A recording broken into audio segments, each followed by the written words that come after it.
Coming at you with another paddling mythbuster is a common mistake I see in surfers of all levels. Should a surfer reach as far forward as possible in each stroke, then enter and pull through? The short answer is no.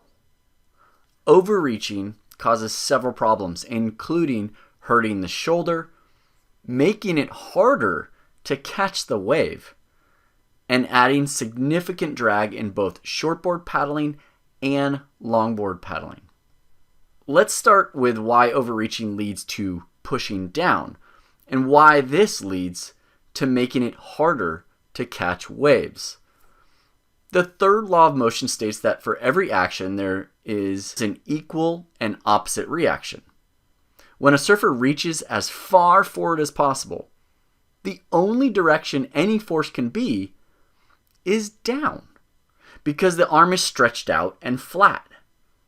When force is applied down, the reaction is up. The nose lifts, the board goes up. For paddling around in the lineup, this goes against our goal of moving forward.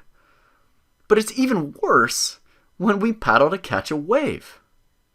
As we're in the process of catching a wave, the wave lifts the tail of the board and we, with the assistance of gravity, head down the face of it. However, if we're overreaching, we're pushing down, and that lifts the nose and sends us up the face of the wave rather than forward and down it. When I ran analysis at the Kelly Slater Wave Company of surfers who missed the wave, over 80% of the surfers who missed the wave were pushing down.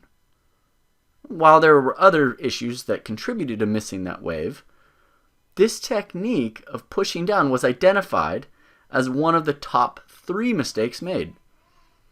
In summary, pushing down doesn't help us move forward during our regular paddling stroke, and it makes it harder to catch the wave since the downward force sends the surfer up the wave face rather than down and forward. Overreaching also leads to increased pain in the rotator cuff area of the shoulder. You can try this at home by laying down on the ground with your arms stretched overhead. Push down into the ground and you'll feel not your power muscles working, but rather your rotator cuff, and it won't feel good. The rotator cuff is not designed to be used for power in the downward direction. It's designed to rotate, hence the name.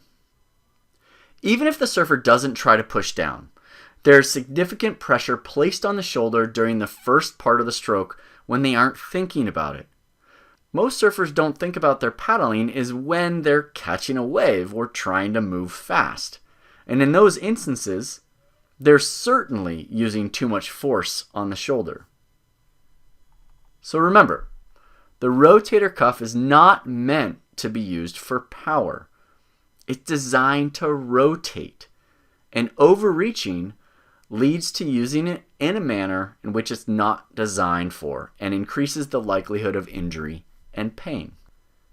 Lastly, overreaching leads to increased drag that doesn't add to propulsion nor increased efficiency. Shortboard and longboard paddling technique differ in a few areas, but regardless of which one is used, overreaching adds more drag and slows the surfer down than any supposed propulsion they think they're getting from it. On a surfboard, any time a body part enters the water, it's considered drag. Now, we have to add drag in order to move forward. However, we don't want the drag to be greater than the propulsion or efficiency we get out of adding that drag. If we get more propulsion or efficiency from adding the drag, then that's okay. When a surfer overreaches before entering the water on a surfboard, both short and longboards, the propulsion or efficiency is less than the drag created. On a longboard, overreaching takes more time to get to the source of propulsion.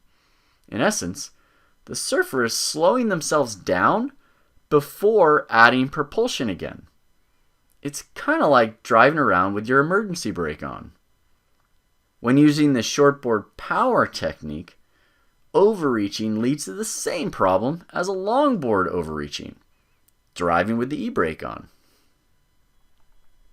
To sum up, overreaching increases drag and slows the surfer down. It also increases the likelihood of injuring or adding pain in the shoulder. And worst of all, it sends the surfer's board up rather than forward, which makes it all the harder to catch a wave. So, where should we enter the water? The answer can be found in the Level 1 Paddling Technique course. Shameless plug, I know. But seriously, if you're interested in learning more about how to paddle with less effort, how to paddle faster, and how to prevent injury, check out the Level 1 Paddling Technique course, either online, through a virtual coaching format, or come and visit me here in Northern California. I look forward to working with you. In the meantime, I'll see you in the water.